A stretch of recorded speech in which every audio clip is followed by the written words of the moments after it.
Mirëmbrëma të dashur shikues, pas një ndërprerje një javore rikthehemi në transmetim. Sonte i ftuari im është Arben Kola. Arben Kola, përveç se aktivist mjedisor, aktivist i kauzave të ndryshme civile, në këtë rast është më së shumti nismëtar dhe një nga anëtarët e grupit organizator të protestës që për gati 5 javë ka pushtuar bulevardin qendror të vendit. Me të do të diskutojmë për vijimin e protestës, ç'rrugë mund të marrë ajo, si mund të arrihet tek zgjidhja pra plotësimi i kërkesave politike të artikuluara nga ky grup nismëtar. Arben Kola, mirë se erdhe. Mirë se gjeta. T'ja kujtojmë të njëherë publikut 5 pikat kryesore për cilat ju thoni se nuk pranoni negociata, por doni vetëm që të zbatohen. Patjetër që mund t'ja kujtojmë. Një sistem të ri zgjedhor, qeveri tranzitore teknike me afat 1 vjeçar. Atëherë keni kërkuar edhe shfuqizimin e ligjit për investitorët strategjik dhe prapësimin e ndryshimeve, amendimeve të ligjit për zonat e mbrojtura dhe ligjit për trashëgiminë kulturore. Po. Janë të gjitha pikat të panegociueshme? Atëherë 3 pikat e para të paktën janë të panegociueshme. Dorëheqja e qeverisë tjetër? Dorëheqja është e panegociueshme, por për pjesën tjetër, grupi koordinator gjithmonë do vendos. Okej, pra dorëheqja e Ramës është e panegociueshme, që do të thotë me Ramën ju nuk uleni në bisedime as për të negociuar pikat e tjera. As për pikat e tjera, as për asgjë, sepse është një njeri i skrupullt i cili e ka shit Shqipërinë dhe s'kemi që bisedojmë me një që ka shit Shqipërinë. Dakor. Kohët e fundit po flitet gjithmonë më shumë për një mënyrë organizimi, janë përmendur kuvende, këshilla kombëtare, grupe pune. Natyrisht ka dhe shumë spekullim, natyrisht edhe mediat pro Ramës bëjnë të tyren, sepse i faturojnë veprime që nuk i kanë bërë individëve të caktuar, i akuzojnë që po vetë kandidohen për ministrat qeverisë teknike, që po duan të marrin në kontroll protestën. Çfarë është e vërteta përtej rrëmujës mediatike? E vërteta është që njerëz të cilët janë marrë dhe merren me politikën e kanë propozuar që javën e parë një kuvend, po kuvendi është në formën komunitare dhe është dhe bazuar edhe në ligjet shqiptare, siç është tek pjesa e dëgjesave publike. Kështu që ky kuvend ndoshta do ishte edhe më herët, por ti e din se si ndodhi puna e protestës dhe befasia që na kapi, si thush ti, me praninë e popullit në shesh, pasi kemi bërë me qindra protesta dhe nuk ka qenë një prani e tillë. Propozimi është bërë disa herë nga Edvioli që është një nga organizatorët, dhe ka pat dakordsinë e shumicës së organizatorëve brenda vendit, pasi organizatorët jashtë vendit që është Mërgata nuk e kanë drejtën e votës, po ne vetëm koordinohemi dhe na këshillojnë. Okej, ja kjo është një gjë që nuk e dija. Pra ka një grup organizator në Shqipëri me të drejtë vote, vendimarrës pra. Po. Dhe një grup tjetër në diasporë që ka vot të themi këshillimore. Dhe ne ruajmë në mënyrë të decentralizuar, herë virtuale, herë me email. Sa vetë përbëjnë grupin në Shqipëri dhe sa në diasporë? Atëherë grupi në Shqipëri kalon mbi 50 vetë. A janë bërë më shumë se 50? Më shumë se 50. Herën e fundit që kanë pasur këtu Klajdi Bellun, më ka thënë që varion midis 20 dhe 40 pra një mbledhje. Po nuk marrin gjithmonë me pjesë të gjithë mbledhje, edhe Klajdi është një prej tyre, po edhe me numrat, sigurisht që ka raste që edhe Klajdi edhe unë edhe të tjerë mund të luajnë me numrat, pse duhet dihet numri sakt, sepse numrat mund vinë duke u shtuar në të ardhmen, pasi po në diasporë sa keni që janë vetë ofruar si diku të 200 grupe dhe individ. 200 grupe dhe individ, që do të thotë mund të jenë në formën e organizatës, shoqatës ose individ që janë marrë me çështjen kombëtare prej vitesh. Dhe që këta koordinohen me njëri tjetrin për organizimin e protestave në diasporë. Patjetër këta organizohen edhe me njëri tjetrin, edhe me ne. Edhe her pas here ose i publikojmë, ose i ndajmë rrjetet sociale, ose i shpërndajmë, ose bëjmë në mënyrë të pavarur, të decentralizuar, për efekt që mos të dihet se kush është kush. Këta 200, unë nuk po të pyes për emrat, po thjesht me që e përmend shifrën 200, sa njerëz mendohet që do të sjellin nesër? Nesër do të ketë një protestë tjetër të madhe me praninë e diasporës. Patjetër, këta 200 kanë një mobilizim të tejmasshëm dhe mund të llogaritet që nesër mund të zbresin 150 deri në 200.000 në shesh ose edhe më shumë. 200.000 në shesh. Po i kishim në herën e kaluar. Besoj e pe bulevardin, rrugët, rrugicet. Pash ishte rrethuar kryeministria, ishte rrethuar piramida, ishte bulevardi i të mbushur plot, ishte segmentet Unazës të mbushur. Po, ti nuk i numëron dot të Gjergj Kastrioti të sheshi se na kanë lënë pa drita. Besoj e din këtë pjesë. Na kanë lënë në errësirë gjatë natës, apo jo? Po ka që duhet drita ju, ju jeni njerëz të errësirës. Po nuk jena të errësirës, ne jena njerëz të dritës, më thënë drejtën dhe jemi njerëz të diellit. Ata të errësirës i kemi në qeveri. Shiko, unë vetë identifikohem si agenti ajatollahëve edhe i Putinit, i Serbisë dhe i Greqisë jo, nuk më kanë akuzuar deri tani, as i vetë vendosis ti nga cili këto grupe ndikohesh, paguhesh edhe me urdhra. Unë me thënë drejtën, pagesat edhe gjënat i marrim nga Sali Berisha dhe Edi Rama, pagesat e drejt për drejta. Agentët mund të na shpallin çdo lloj sepse unë punoj me njerëz nga e gjithë bota dhe besoj ti e di shumë. Ti je poliagent si guid turistik që punon. Po, ose multi-agent si duan ta quajnë. Dhe kur më pyesin tani kohët e fundit, duke qenë që ka patë dhe dikush nga PD-ja që ka pyet një shokun tim, një deputet, ore thot ai Kuksiani, atë megafonin ku e ka marrë? Thot po e ka patë. Po ku ha buk? Thot dëgjon me çfarë parë që ka ble megafonin? Po, me ne, po bukën e atë shtëpia, ore kush e sponsorizon? Ndjenin time thot i ka dhënë Sali Berisha ca parë. Kështu që me këtë besoj që shqiptarët do e gjejnë vërtetën edhe më shpejt se kush na sponsorizon. Okej, po më thoje që ka një organizim të brendshëm, një organizim në diasporë, ndërkohë po i rikthehen pyetjes nëpër media flitet që do të ketë një kuvend kombëtar. Po. Me çfarë atributesh do të jetë ky kuvend kombëtar dhe si do të funksionojë? Atëherë kuvendin e ka përpilu dhe ideu një ndër ata që është marrë me kuvendet edhe ai quhet Edviol, është nga Ducati. Betejat e tij janë pa numër ta kundër sistemit, jo vetëm kundër Edvinit, po kundër sistemit, edhe kanë bënë pikërisht me pronat. 2010-2011 nuk e di sa e kanë gjuhë për betejën dhe kuvendin e Ducatit. Unë personalisht nuk jam të pjesa politike sepse as nuk kam qenë, as nuk jam, as nuk do jem politik. Kështu që duke qenë që nuk jam te kjo pjesë, edhe nuk jam thellu fort. Domethënë ti nuk do jesh ministër në qeverinë e tranzicionit. As ministër, as drejtor, unë s'do kem asnjëherë në post. Por ne shumë shpejt nga grupi mbarvajtës, organizator, nismëtar, si dush ta quajmë, do arrim një dakordsi që asnjë prej nesh nuk do jenë te qeveria teknike tranzitore. Që do të thot aty do heqim edhe kureshtjen për shumë të tjerë që ore këta duan bëhen ministra kështu, se kështu e shohin. Për arsye se kjo është propaganda që ndër vite ka zhvilluar Edi Rama dhe Sali Berisha dhe i kanë fut popullit një timnaj në kokë që edhe profet të jesh nuk do të besojnë. Kupton?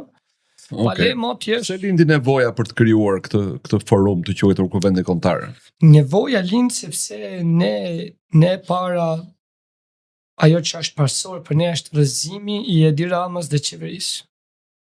Pastaj është se zbon një qeveri tranzitore ku përmes kësaj qeveri tranzitore shqiptarët mos kenë nevojë të dalin gjithmonë në përsheshe, sepse unë ti të kam njoft në sheshe, ti mund më ke njoft në sheshe, apo jo? Po. E vërtet.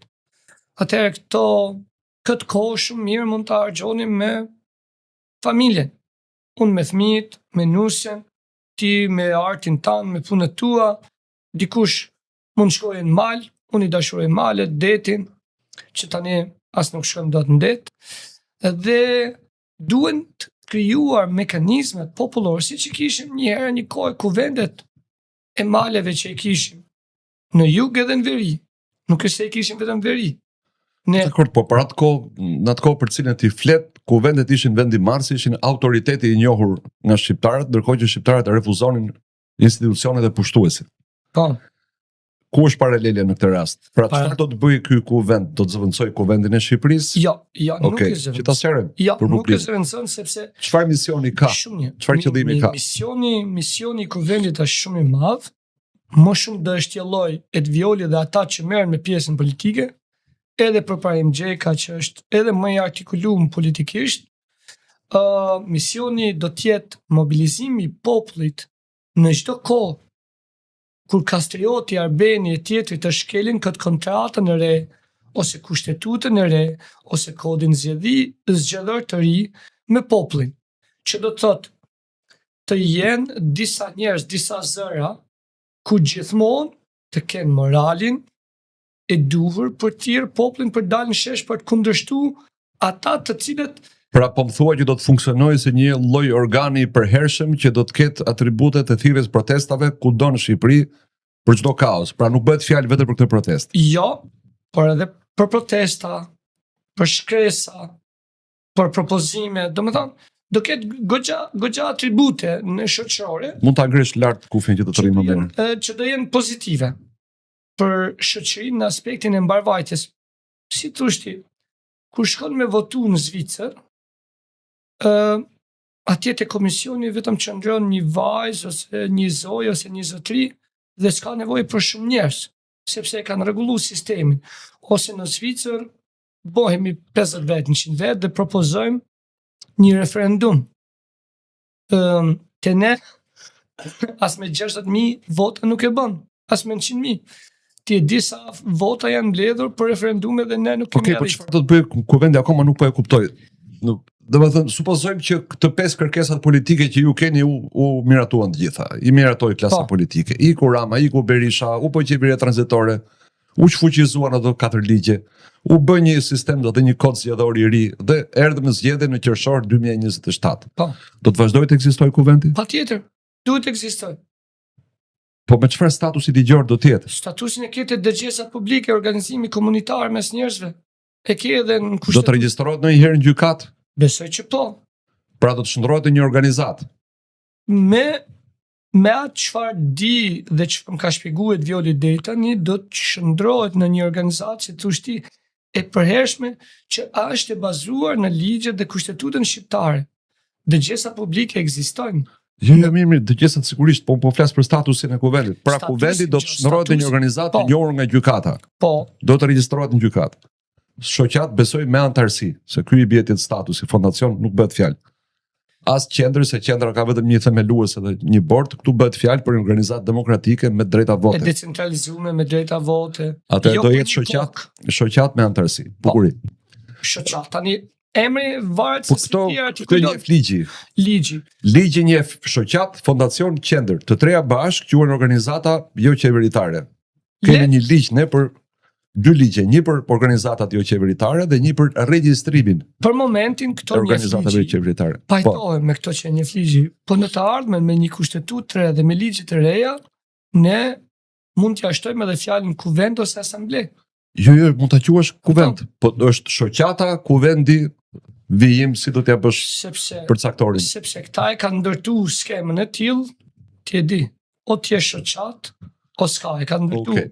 Okej. Pra tani jemi këtu ku jemi. Po, Ky mund të jetë synimi në perspektivë të krijimit të këtij kuvendi që do jetë autoriteti moral, siç e thua ti.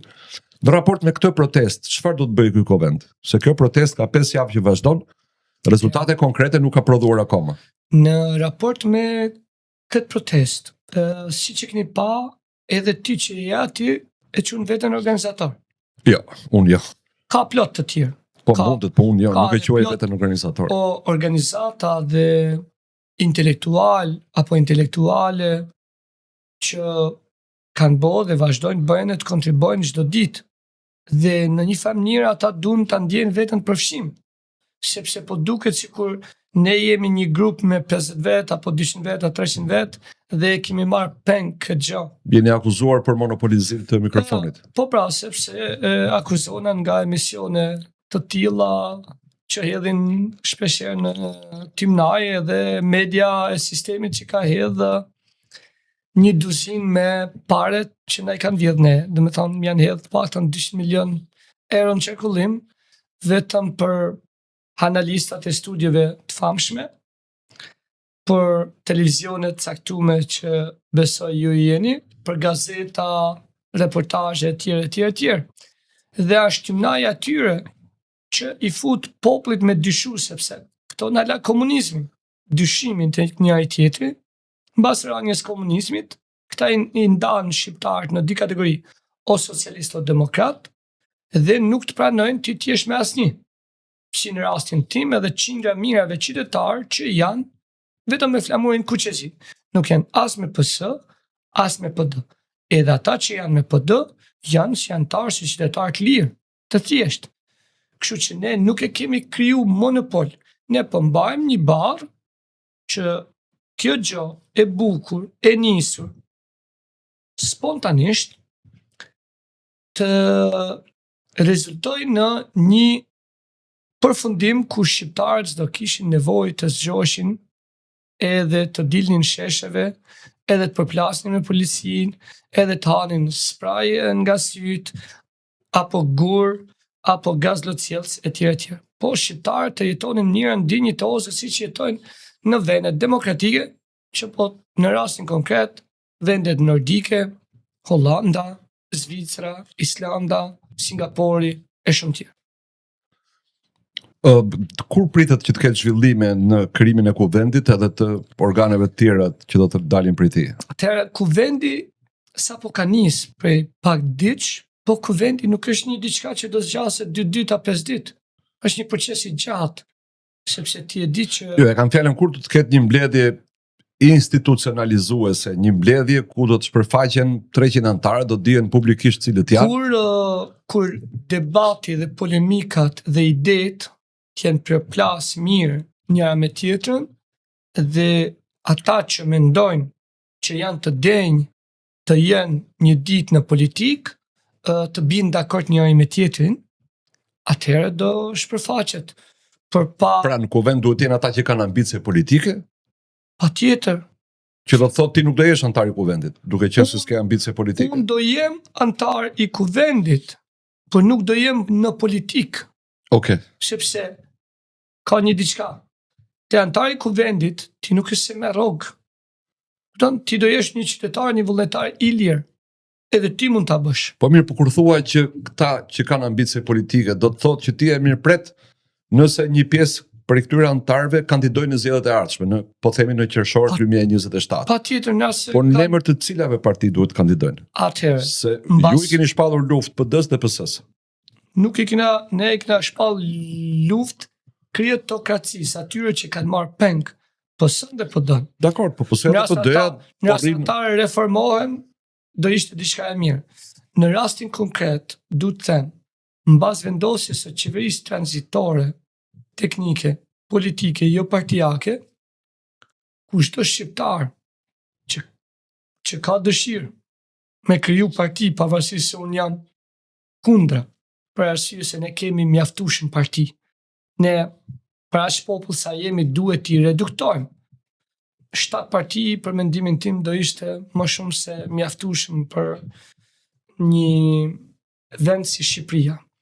Dhe në rast se dikush, edhe brenda organizatorëve apo nismëtarëve, ka dëshirë të krijojë një parti mbas rrëzimit të qeverisë dhe krijimit të qeverisë tranzitore, le ta bëj. Në rast se ai apo ajo është i denjë, unë e mbështes. Po unë të mbështes deri ditën që ti je për ligjin, për drejtësinë, për ata që bim dakord dhe për ata që kanë nevojë shqiptarët. Por në rast se edhe vetë ti apo një ditë vëllezërit e mi, shokët e mi, miqtë e mi, do bonin të kundërt në asaj çfarë thonë, apo do bonin ata çfarë po e bën Rama me Saliun për 35 vitesh, unë prap do jem përballë tyre. Okej, në momentin që flasim, ka debate nëse protesta duhet të radikalizohet.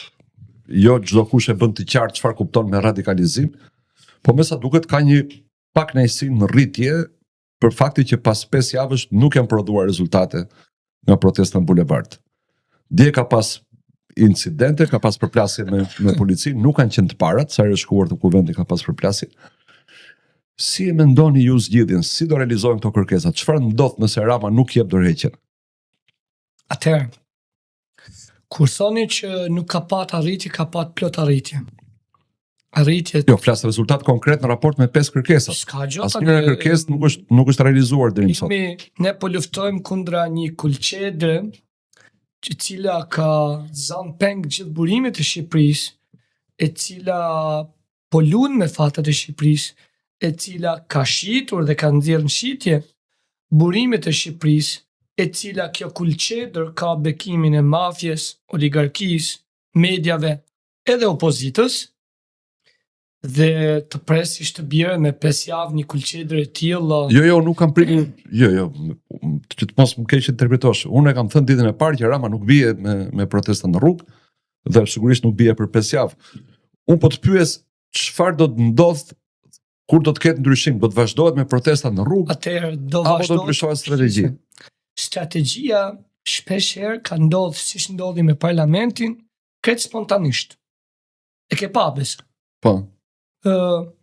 Kishte për shembull edhe rasti ditën që ishin eurodeputetët, ku tek Universiteti Politeknikut grupin e studentave na e kishin mbyllur brenda.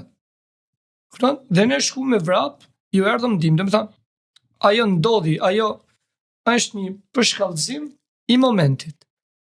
Pse duhet vazhdojmë me protestën paqësore? Arsyeja e parë është që ne përmes popullit shqiptar, ndërgjegjësimit popullit shqiptar, edhe duke pa praninë e fëmijëve, grave dhe moshës 3 që është hera parë në historinë e Shqipërisë që ndodh për 33 ditë apo 34 ditë të jenë në shesh. Sot besoj që do jenë edhe më shumë, pasi dje policia dhe vetë sistemi i kalbër i Edi Ramës prisni një kundërpërgjigje të asaj çfarë ndodhi te parlamenti. Ajo ishte diçka krejt spontane, diçka krejt e momentit. Ne kishim nxjerr vajzat dhe gratë sepse shumë nga ata që janë pjesëmarrës të rregullt dhe ndjehen edhe organizator, edhe pse s'marrin pjesë në mbledhje, këmbgulnin që të ishin në vijën e parë me përballjen me policinë.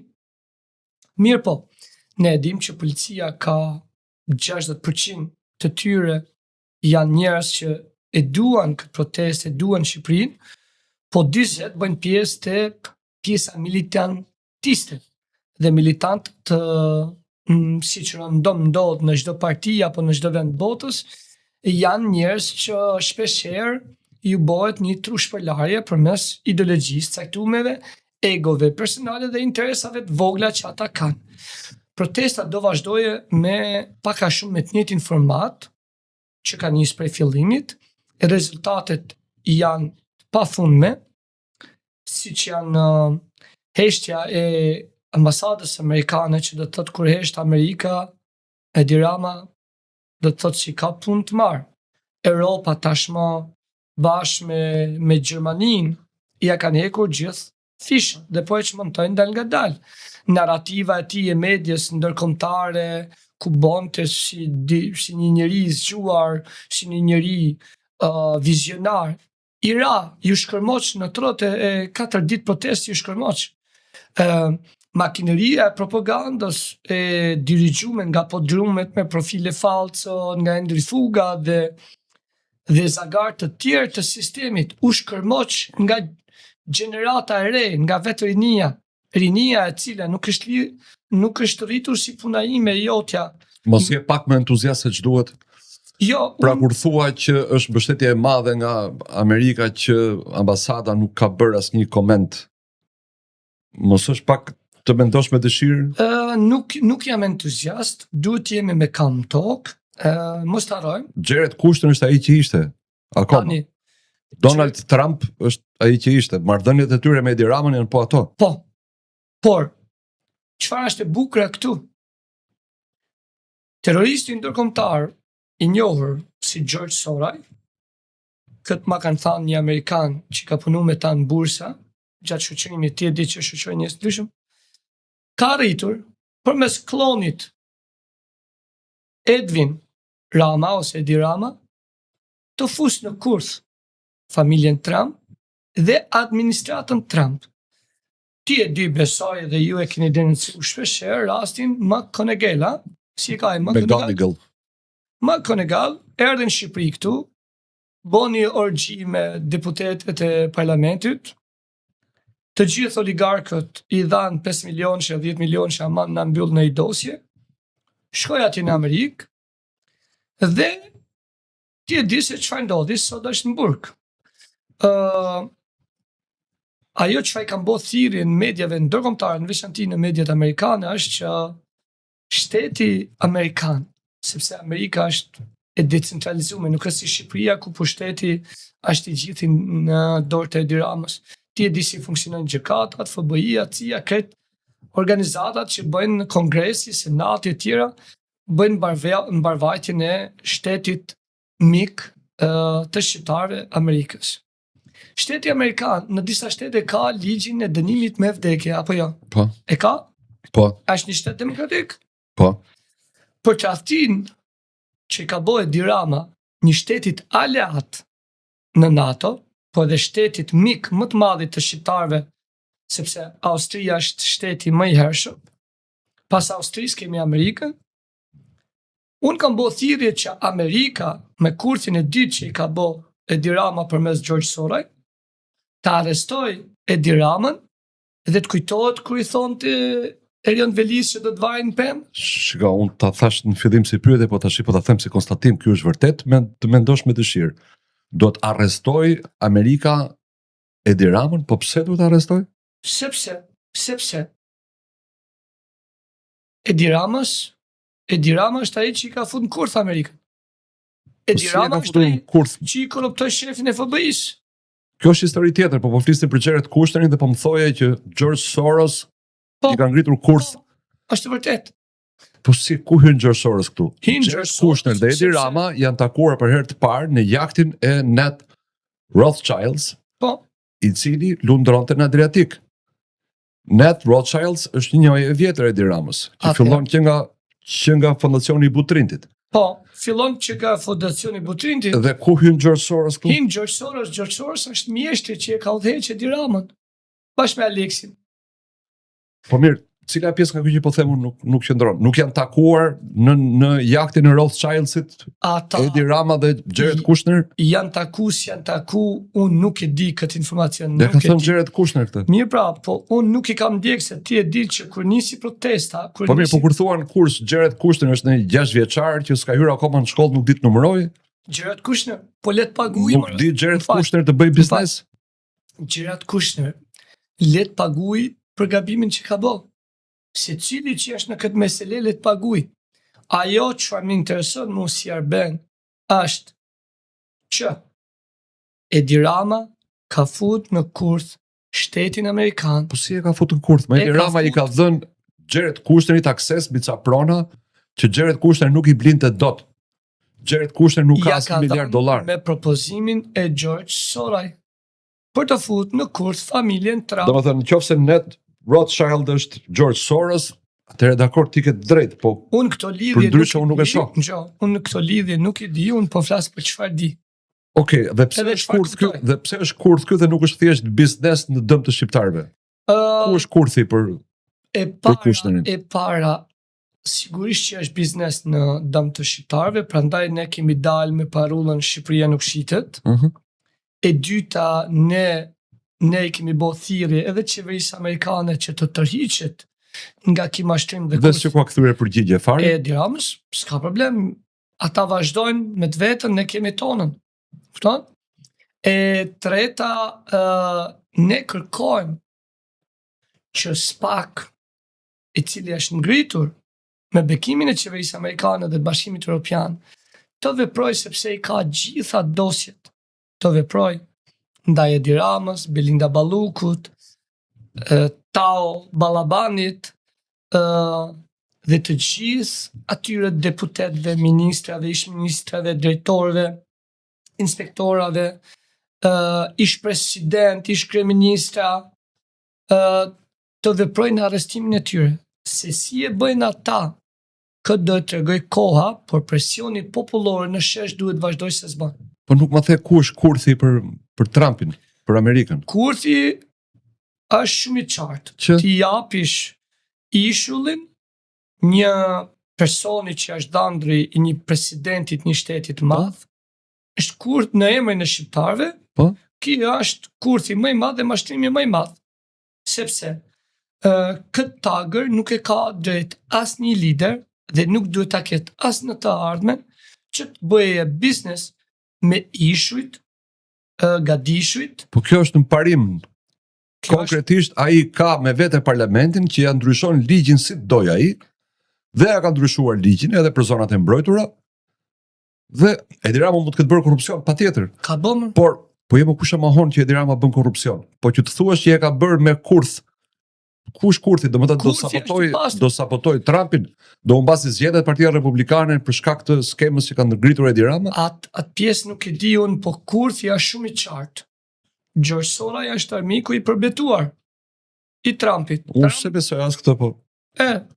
Edhe unë s'du ta besoj. Sepse retorika kam dëgjuar, po s'kam parë në i veprim kundër Sorosit nga Donald Trumpi, as mandatin e parë, as mandatin e dytë. Po se mund t'jenë edhe bashkë, çfarë të them? Po pra, me llafe mund të jetë armiq, po. Ajo çfarë shoh unë? Se Trumpi ka shpallur armik edhe rrjetet sociale, po pastaj është ulur me të gjithë. Dakor? Edhe me Zuckerberg, edhe me Sergey Brin, me të gjithë është ulur, me Google, me Facebook. Po normal, kur ti je në politika ka dhe Është ulur dhe me Bill Gatesin. Po, kështu që ai ka qëllimet e veta. Gjithsesi, ne duhet të rrim te Shqipëria. Kurthi për mua është, ti e din shumë mirë, deklaratën që Edi Rama ka bërë te zëri i Amerikës ndaj Trump para 10-12 vitesh, apo jo? Më pak. A më pak? Po. Tani, si do rregullonte kur Trump i ardhi në pushtet për herë dytë? Mjeshtri i manipulimit, që unë e njoh për mjeshtrin e manipulimit George Soros, me mijët e tij, siç janë Endri Fuga dhe të tjerë, dhe shoqëria e shkoqur,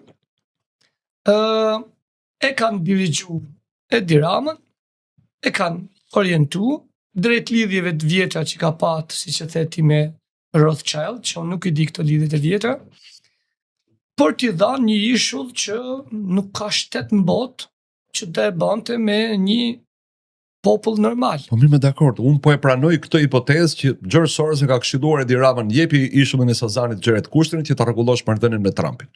Po e pranoj këtë. Po. Po ti po më thua që ky është kurth. Pra qëllimi i Edi Ramës nuk ka qenë të rregullojë marrëdhëniet me Trumpin, por që të dëmtojë Trumpin.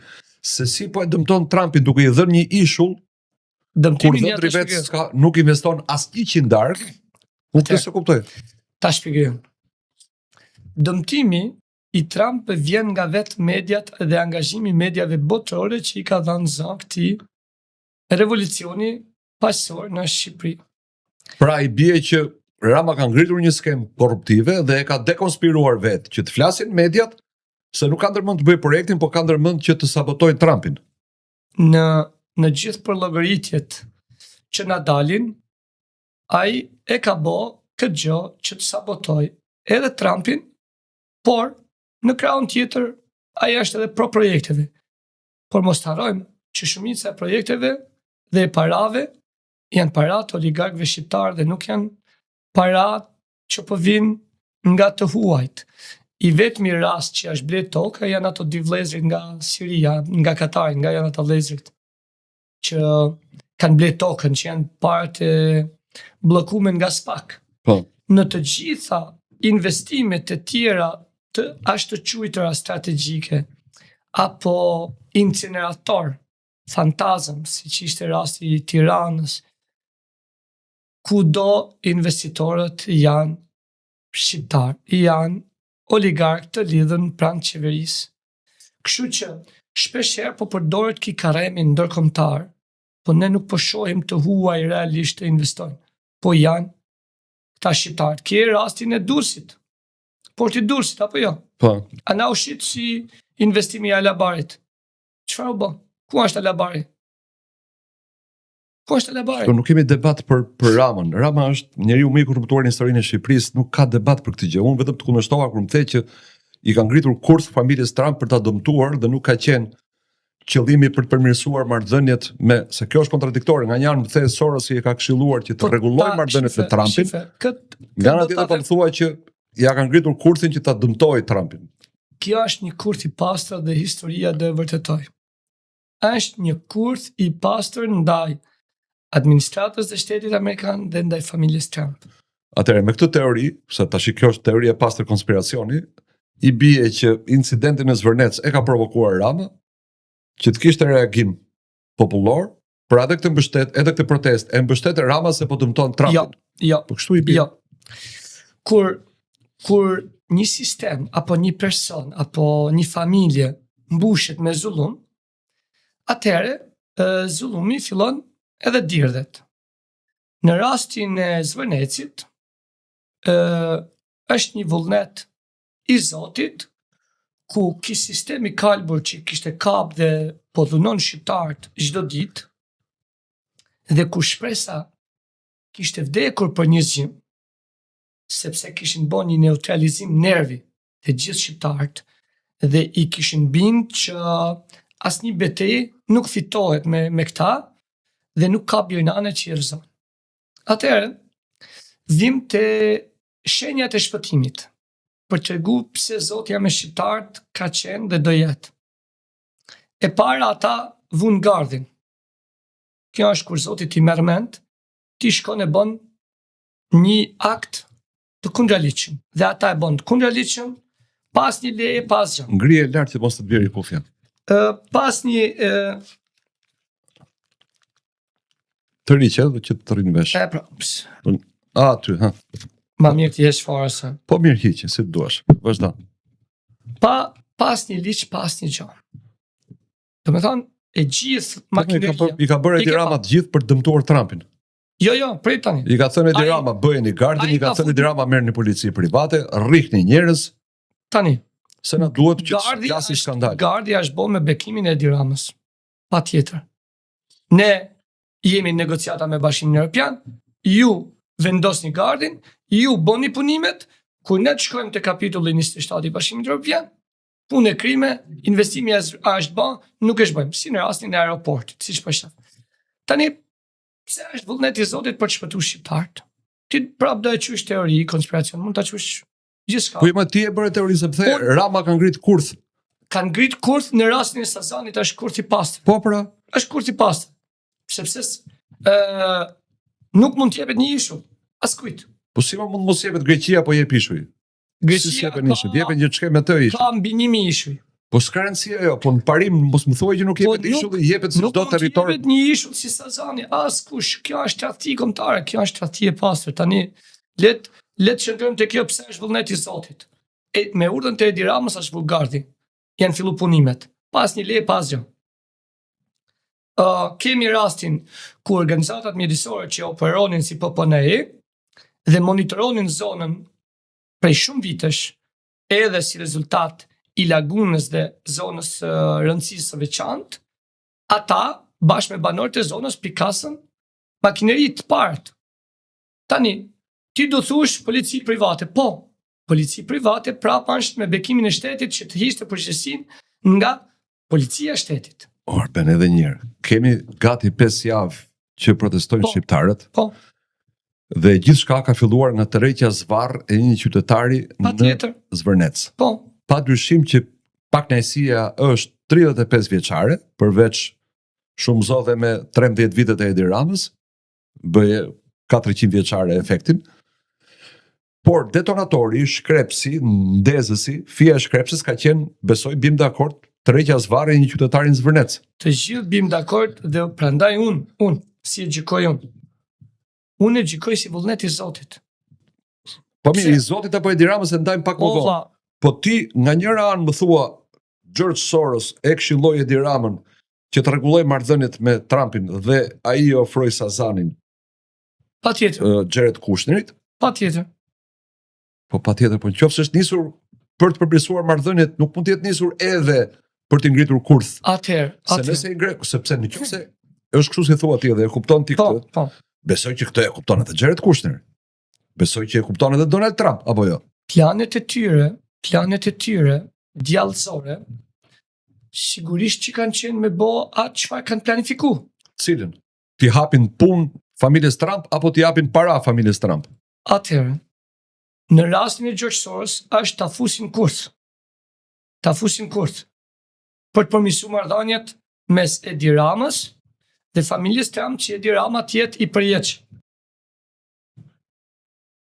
Në rastin Ti e kupton që ka një kontradikt në fjali, ta fusin kurth që të rregullojë marrëdhëniet? Unë kuptoj kontradiktën, unë du me dalë të ajo të vullneti i popullit shqiptar dhe i Zotit, që shqiptarët mos të zhbohen, që Shqipëria mos të zhbohet, që Shqipëria mos të shitet, Zoti na dërgoi element të caktuar për të na thënë zgjo. E para ishte gardhi, e dyta ishte tërheqja e zgarr e atij njeriu që Zoti i dhash jetë, sa tjetë, pavarësisht se ca mundohen me reklamu jo grek ashtu, ne dim se sa shqiptar e kanë rru emër e mbi emër dhe janë bëhen me nënshtetësi greke, po nuk du t'in të paragjykoj askant. Ajo ishte do me thënë indicia e ditë që Zoti dërgoi që njerëzit u zgjuan të nesmen para drejtorisë së policisë. Ti e ke pa, kemi bo me qindra protesta dhe nuk kemi pa një mobilizim të tillë, sepse njerëzit e kuptuan përmes asaj zvarritje që do i vinte radha edhe të tjerëve. Tani po ta japin indicin e tretë. Dolëm para parlamentit me 30 qershor. Dolëm. Po. Gjujtën ves. E pesë se si u tërhoqën në të njëjtën mënyrë, po nga policia e shtetit këtë radhë, jo nga policia private e Edi Ramës. Kjo nuk ishte një skenim, kjo ndodhi, dhe kjo ishte prap një indicie e Zotit. 30 ditë, një muaj, ditë në ditë, për t'i tregu shqiptarve që duhet të zgjohen, duhet të shpëtojnë Shqipërinë. Është shumë e thjeshtë. Dakor, atëherë e zgjatëm shumë me këtë temë dhe lëm publikun të gjykojë nëse ka qenë kurth i Edi Ramës apo përpjekje e Edi Ramës për të rregulluar marrëdhëniet. Për mua është një përpjekje për të rregulluar marrëdhëniet dhe për të vjedhur para të dy bashk. Xherret Kushner me Edi Ramën, se nuk është burr më i mirë se Edi Rama, Xherret Kushner. Po kalojmë më tej. Më thej që do të vazhdoj protesta të jetë paqësore, pra kjo do të jetë forma kryesore. Mbledhen sheshin Skënderbej, marshim drejt kryeministrisë, një orë fjalime përpara kryeministrisë, pastaj marshime në rrugët e Tiranës. Deri kur? Deri kur mendon se njerëzit do të vinë, ndërkohë që nuk do të shohin rezultate konkrete, gjithmonë për ato 5 pika që kemi shpallur. Njerëzit do vinë deri ditën që Edi Rama do rëzohet. Dhe si do rëzohet, ne do ja lejmë prap njerëzve në dorë, popullit. Kjo është një vullnet i popullit. Ata njerëz që janë në shesh, po t'i shohë çdo ditë, vinë ne thojnë që ne jena pjesë e protestës, ne ndjehemi si organizator, ka plot aty në shesh.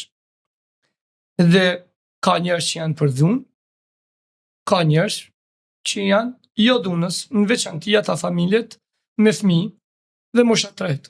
Dhe unë më shumë duhet besoj ata familjet me fëmijët, sepse fëmijët janë engjujt. Dhe engjujt ose fëmijët kanë një energji ndryshe nga ne të rriturit, se ne jena të mbushur me djallëzisë, si thoshti, ose me mëkaten nga i herë. Kurse fëmijët kanë lindur engjuj.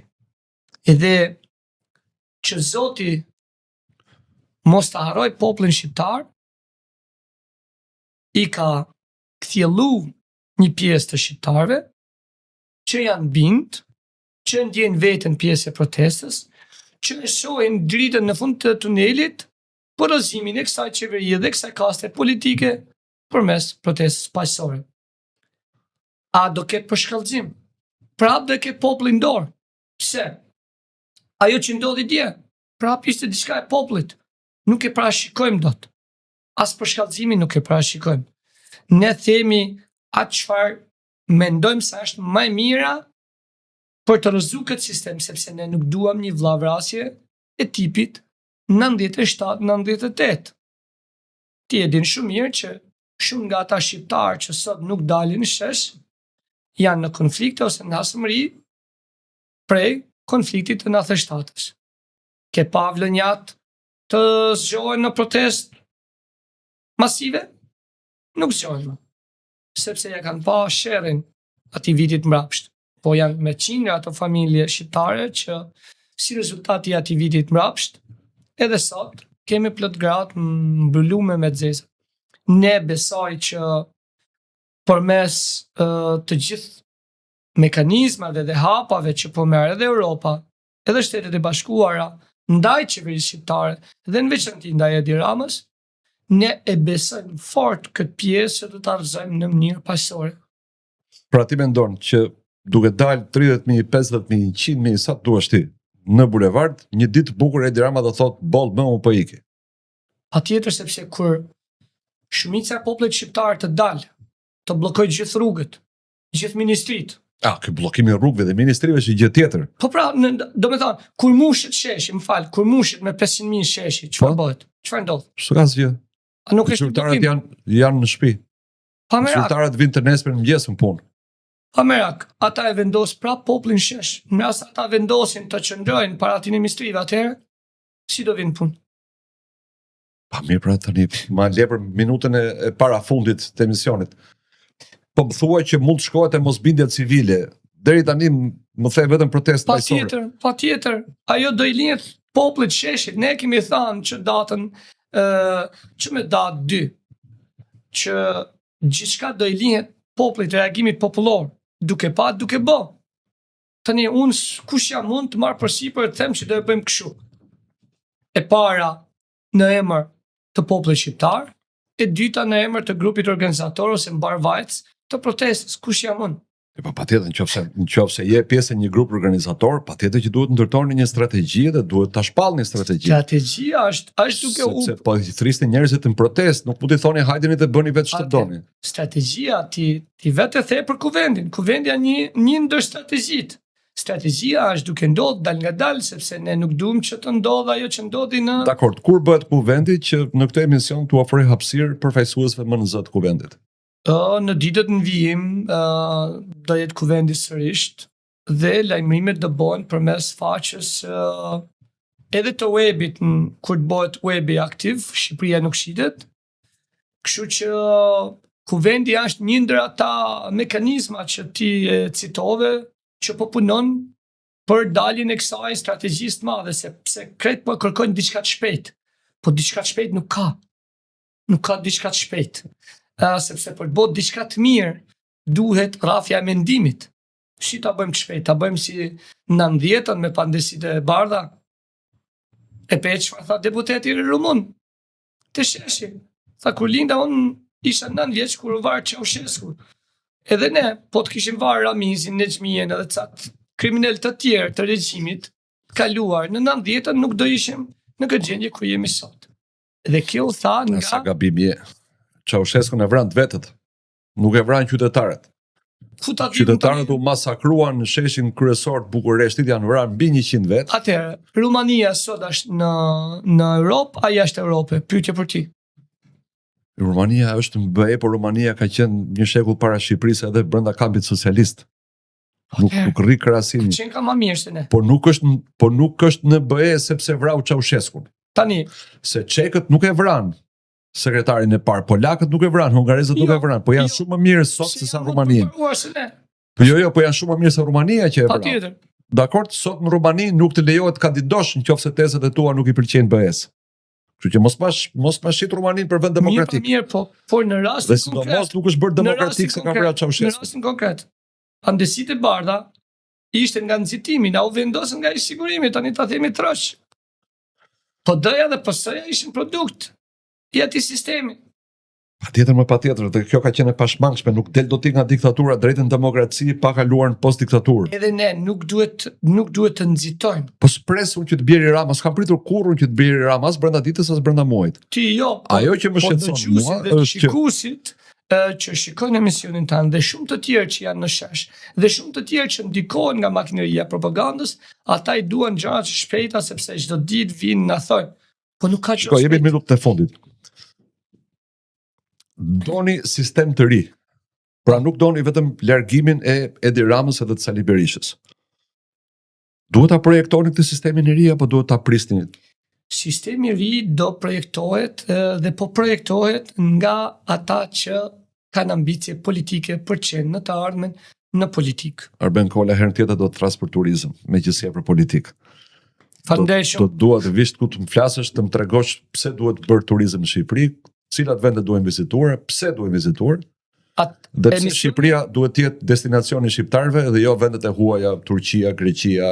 Unë besoj që për momentin për pa ndalu këtë qeveri, shumë nga bukuritë tona ti e ke pa, janë shkatru dhe po shkatrohen edhe gjatë kohës që ne jemi në protest, bënjat e bënjes, ligjat e famshme ku ne dërgojmë vizitorë nga gjithë bota, apo në veçanti shqiptarët, u shkatruan, kanjoni Erzenit, lumi që zbret nga krajina më e bukur Në Karavastan 200 hektar në panele diellore. Karavastan, po lumi që zbret nga Cura e Epërm, Nika i Mërtura është një krahinë shumë e jashtëzakonshme, një krahinë Kreshnikësh, po shkatrohet gjatë kohës që ne jemi duke folë, gjatë kohës që ne po protestojmë. Kështu që edhe për turizmin, unë si Arben që jetoj me turizmin, jam goxha skeptik me thënë drejtën, sepse kur turizmi shndrohet në terrorizëm, për mu nuk du të merrem as me atë pjesë. Pse?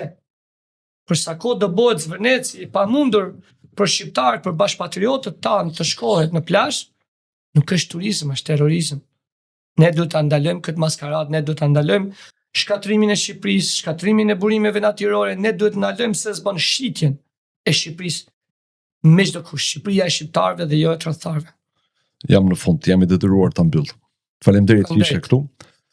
Falenderoj në emrin tim personal, po dhe të kujdo që e ndjen ashtu si unë, Arben Kollën dhe të gjithë miqtë e tij, djemtë dhe vajzat që e kanë thirrur këtë protest, që e kanë drejtuar duke bërë më të mirën e mundshme, aq sa kanë ditur në këtë gati 35 ditë.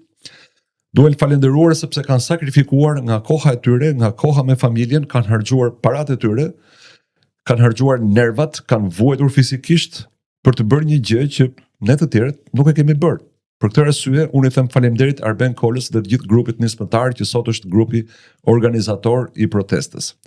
Këtu përfundon ky emision, bashkë do të shihemi javën e ardhshme. Mirupafshim.